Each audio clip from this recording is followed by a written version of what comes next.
Rebuild or the favorites. We here for the latest. South side or the north side. Not tuned to the greatest. Home team for the home teams. Both sides got our own rings. On the mound or the long ball. But we don't pull the wrong strings. Yeah.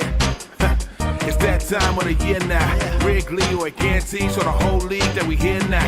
New show with a new mood. Discussions and interviews. Trade rumors that might be. This is Pinwheels and Knife.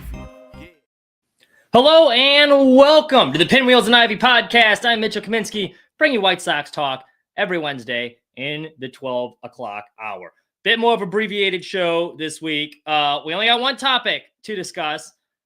Andrew Vaughn traded last week, just after we finished recording. Seems to be a common theme. Might have to bump the show back a day because it seems like every time we finish recording, White Sox make big news the following week. So obviously last week, they had the news about the Ishbias, purchasing a stake of the team. This week, day after the show wraps up, we get news that the White Sox traded Andrew Vaughn to the Brewers for right-handed starter Aaron Civale. Technical difficulties there. Let's start with Andrew Vaughn. There's a couple things I'm going to break down here. Obviously, the Andrew Vaughn era in Chicago did not go as planned, right? You know, he was drafted when he was coming out of the draft, considered one of the best college hitters in baseball. Golden Spikes winner. He was a stud at Cal. And the White Sox had such a good track record of first baseman, right? You come out, it reminded me a lot of the Packers at quarterback. You know, you had Brett Favre, you go to Aaron Rodgers, then Jordan Love's supposed to be the next guy.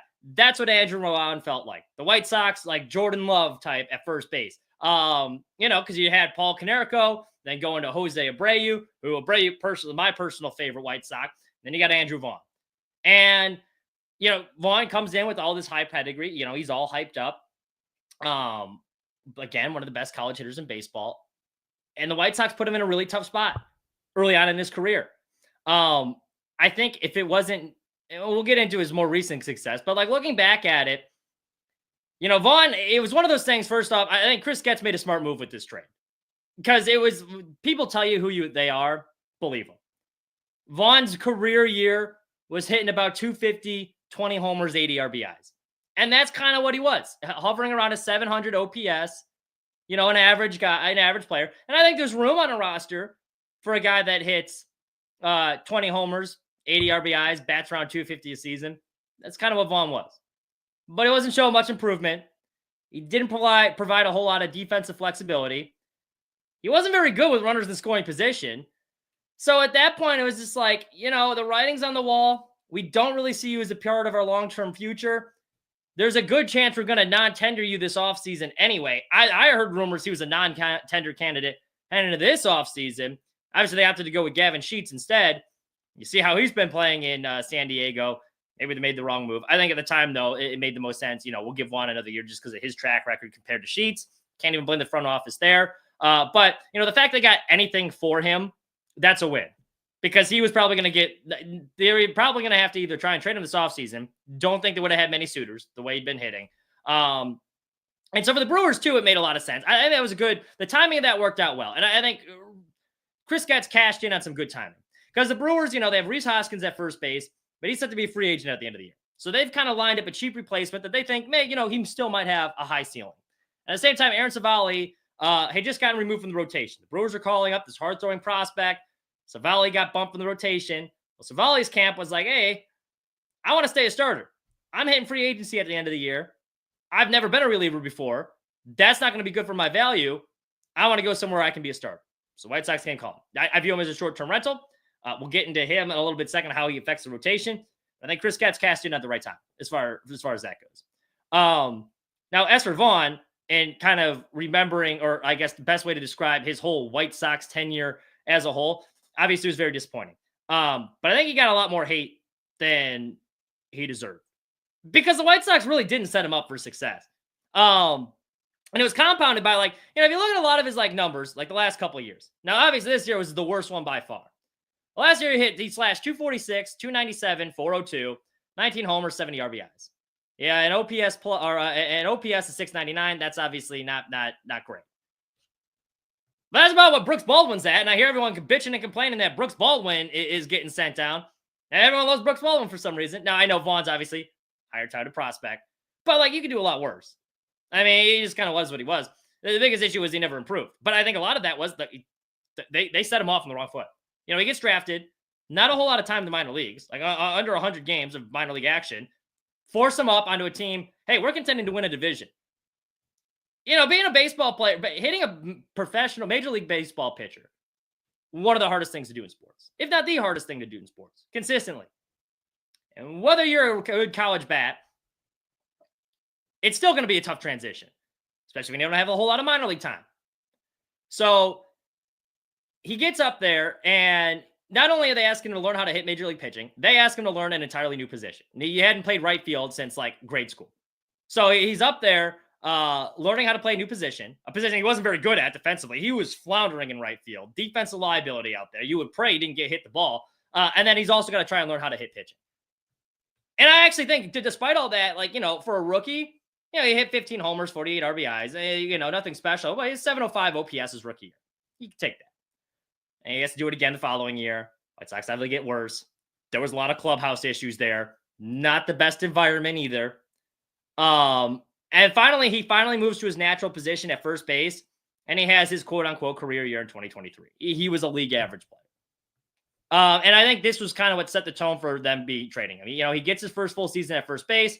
The only season in his White Sox career, he had a WAR over 1.1 WAR, which is barely over. He slashed 258, 314, 429, 21 homers, 80 RBIs, both a career high, 743 OPS.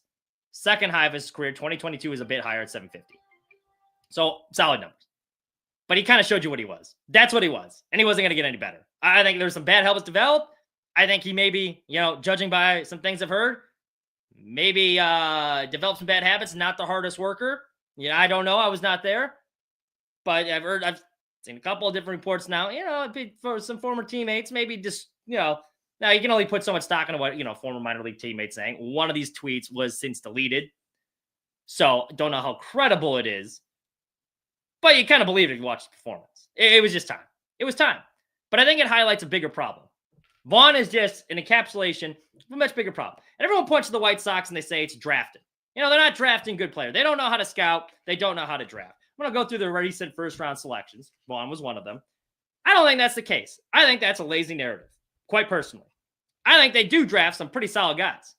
I think the bigger issue is they don't have the tools to develop guys, or they didn't. And that's why you saw Chris Getz making such an effort to bring in all these people from outside organizations and redo the infrastructure. When that whole New York Times story came out last year, and the ESPN story, one of the things that stood out to me was their analytics department was terrible.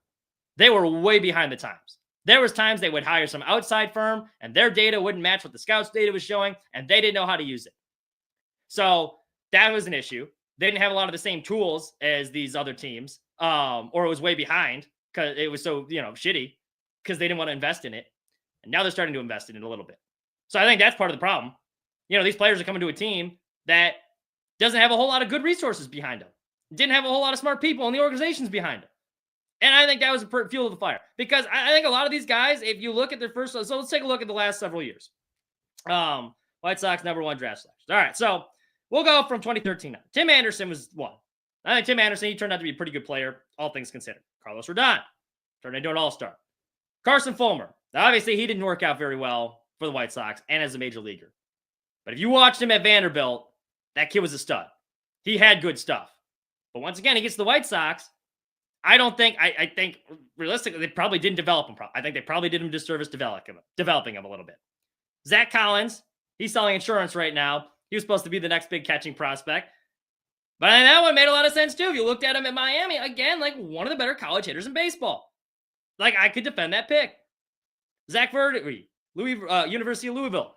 I think some injuries kind of played a factor there.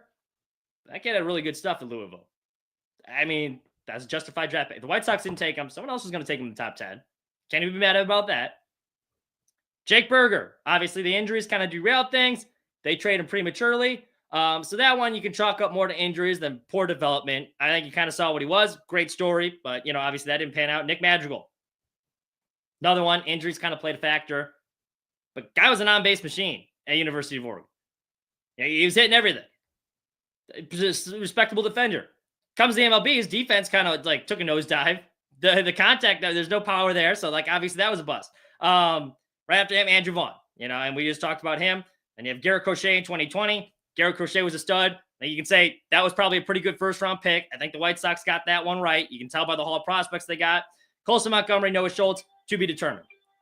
Now, those two I wouldn't put in the other camp because I do think the White Sox now, they have gotten some smarter people in. You get a Brian Bannister type, you get a Ryan Fuller type in there.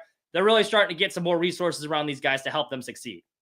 But the long way of saying it is Andrew Vaughn was just another, I think, a talented draft pick. Where I, like, at the time, and everyone's like, oh, like, Bobby Witt right before him, I'm tortured. At the time, it was a good pick. And you can't tell me otherwise. It didn't work out, but don't let the outcome of that draft pick. At the time, I think the White Sox made a good pick. I was excited about Andrew Vaughn when he got drafted. If you watch him hit in college, it's not a bad pick. White Sox didn't do him any favors. And they're paying the price for it now. This is what happens when you play it cheap and you don't invest in resources in your organization. You get a lot of talented prospects that fizzle out like that. And that's why you have a draft list the way they do right there with all these picks that have not worked out. Because I don't think it was just, hey, they've missed all these picks. They just picked a bunch of scrubs. No. Baseball is a hard game. Like, people forget how hard this is. 162-game grind, trying to hit 100-mile-an-hour fastballs, the wear and tear on your body, and just the mental toll it takes. So it's easy to be like, hey, this guy stinks. But, if they're not putting them in good positions, it's just going to happen. Vaughn, perfect example of that. I also don't think it helped. Near the end, there was the lack of line of protection. Not to keep making excuses for the guy. Right, because, like, let's be honest, Vaughn didn't do himself any favors either. But it was just disappointing, man. There was so much potential with those teams in 2021, watching them. I remember, like, one of his first years there, they had this bench clearing incident. And there's this shot of him holding back Tim Anderson. Tim Anderson's trying to run out of the dugout, and Vaughn's got, like, the grip on him, right? And he's locking his arms. He's not letting him go. It was very reminiscent to a year earlier. Jose Abreu had to do the same thing. And you're like, man, this is like the passing of the torch. Because you knew kind of Abreu was on his last year. It's like, Vaughn's going to be the next great leader of this team. Oops. That didn't work out. It's sad, though, man. It's sad. I'm glad the White Sox got something for him, though. They get Aaron Savali. Let's talk about Aaron Savali a little bit. That move was made solely. So my theory on that, I think everyone knows he's a short-term rental, right? He's going to be a free agent at the end of the year. Most likely scenario is they probably try and flip him at the deadline. I think, and Chris Getz said this too, the reason they got him or added him, why he was such an attractive target, it's like he's an experienced MLB pitcher. They needed some guys to help out, eat some innings for their young guys, right? Martin Perez gets injured 4 starts into the season. He was kind of supposed to be that workhorse. They need another workhorse. So they add, we got flea market floppy disk in the chat. Tim Anderson never recovered after getting punched by Jose Ramirez. I think you're probably right. The baby mama thing didn't help very well either, but it's you're probably right. That probably was the start of the fall off. But anyway, back to Savali. So Chris Getz wants him. He wants the guy to protect his minor league arms or his young arms that they got in that rotation, right? Because a lot of these guys are kind of making their first. Almost everyone in that rotation. This is their first full season as an MLB starter. Cannon, first full season in the MLB as a starter. Sean Burke, first full season as an MLB starter. Davis Martin, first 162 full season MLB starter. Obviously, Shane Smith, Rule 5 draft, first full season. So they got to take some relief off these guys. They also have to help out the bullpen because they got Shane Smith kind of on that innings restriction. He kind of falls off after 80 pitches, so he's not going very deep into games. Davis Martin's very hit or miss. Sean Burke's the same way. That's why I think they've implemented the opener strategy. Sean Burke, and we saw this in his last start, really struggles in the first inning. If he's able to make it through the first inning, his splits after that looks really good. But you look at his ERA, he's got like a 6.75 ERA in the first inning this year. So they need to bring in a guy like that. That's kind of why they brought in Adrian Hauser. Hauser, though, has been dealing. And I think they could probably get more for him than Savali. And also, like, as Hauser's, they're supposed to be their innings leader when they signed him initially. And I don't even think the White Sox expect him to be this good early on. He's probably the more attractive trade candidate for other teams right now. So by bringing in Savali, you got an insurance policy because I don't think they trade both of them. I think they would want to keep one of these guys on the team through the rest of the year for that sole purpose of helping save these young arms a little bit. Chris Getz said they're going to consider a 6-man rotation for the time being, kind of give these guys a little extra day's rest until they do trade one of them. So I think one or the other probably going to get to move. The White Sox keep the other one to help these young guys out. I think Savali's the guy. Give him the track record, they probably keep. But you saw it even in his first start in Texas. And it wasn't a very good start, right? He didn't have his best stuff. He was walking a lot of guys early. The control wasn't there. Will Venable gets tossed early in that game. But he threw more pitches in that game than any White Sox starter has all year. And he only made it through 5 innings. But that could have been a lot worse. You imagine if this was Sean Burt and the pitch count got that high? Or Shane Smith? They probably don't let him. They probably do not give him as long as a leash. But with a guy like Savali, you can afford to give him a longer leash. He gets through 5. Obviously, that's not as deep into a game as they would have liked, but it's still deeper than a lot of these other starters would have been given. And so that's why I think they bring him in. That's why I think it's a pretty solid move. Obviously, you never want to trade your first-round draft pick for a rental that's there to just trade or eat innings. So, I don't think you'd call this trade a success necessarily. Given the circumstances, it's the best they could do. A sad end of the Andrew Vaughn era, a frustrating end of the Andrew Vaughn era. But I applaud Getz for getting something in return. And I do think the strategy's smart, especially the way Hauser's throwing. I think he's probably the one that gets dealt. Maybe another team's interested in Savali. They give him a great prospect back. Great. But I think the value of having a guy that can protect these young arms and eat some innings and help take some pressure off the bullpen the remainder of the season. You kind of have to weigh the value of that or some low-level prospect you're going to get back for him because you're not going to get a top 100 guy. So we'll see.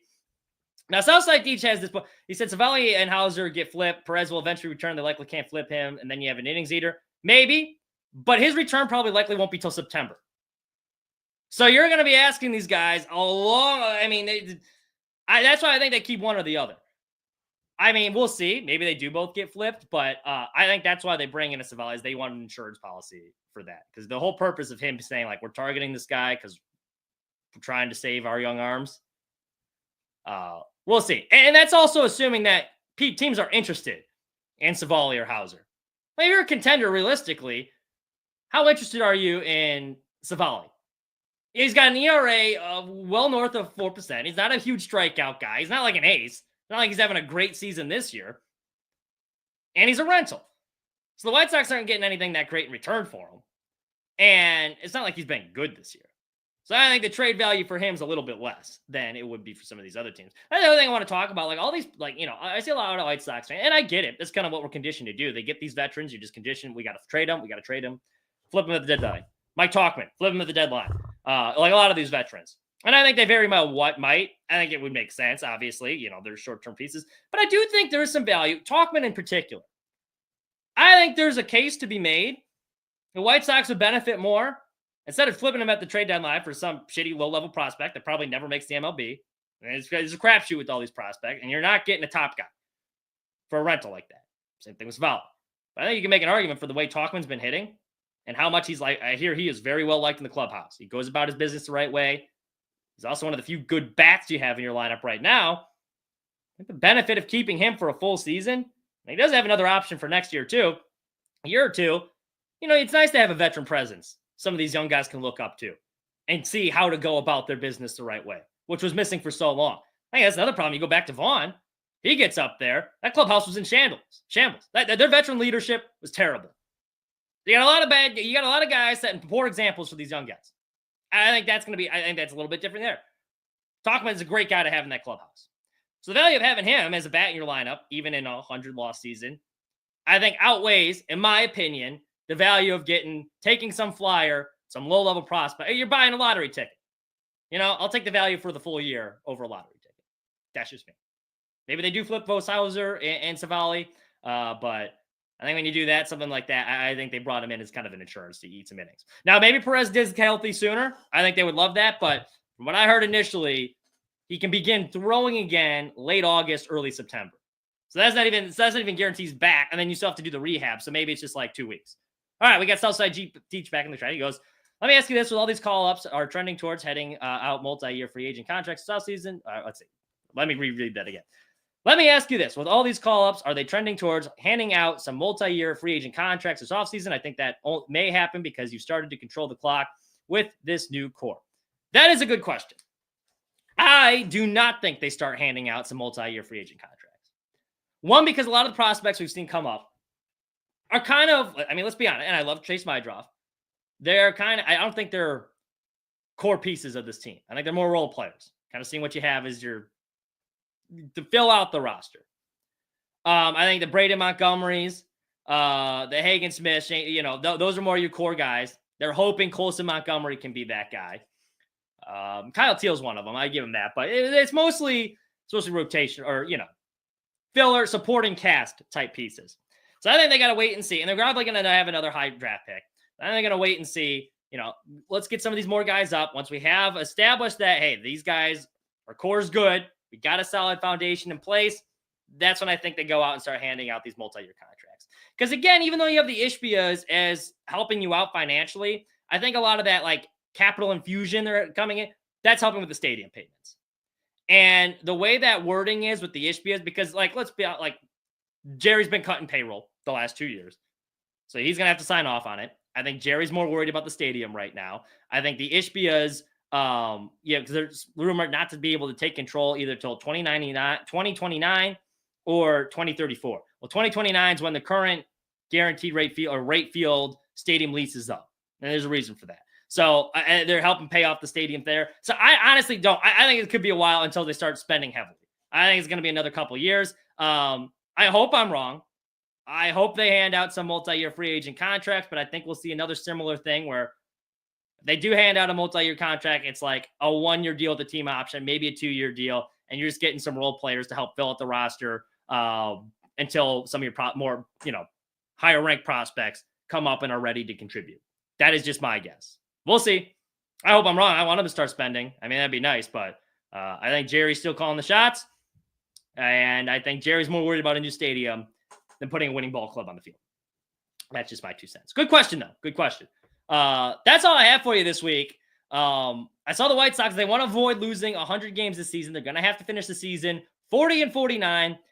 Probably not likely, but they can still win 60 games, which would be a 20-win improvement, which would be good. I see some people on White Sox Twitter. It's like, let's be realistic about what they are. Just because they're better than last year, they should be better than last year. They're one of the worst teams in baseball. I get that. 20-win improvement for the worst team in baseball last year. Still something to celebrate. Let's not be a Debbie Downer. This team stinks. We got nothing going for us right now besides the Pope and the hope that some new owners that, let's be honest, put together a pretty terrible roster with the Phoenix Suns, spend a lot of money on us. It's a lot of hoping going on. Let's be positive. Nothing wrong with being positive. Don't tell people how to fan. People want to be optimistic about this team. Don't crap on their cornflakes. That's just my 2 cents. Thank you for joining us. That's all I got for you. We'll be back next Wednesday, around 12 o'clock. You can follow me at Mitch Kaminski 99 on Twitter. You can follow the podcast at PinwheelsPod on Twitter. And make sure you're checking out Sports Mockery, sportsmockery.com, for sponsoring this podcast. You can get all your latest White Sox news and rumors there. All right. Enjoy the rest of your week.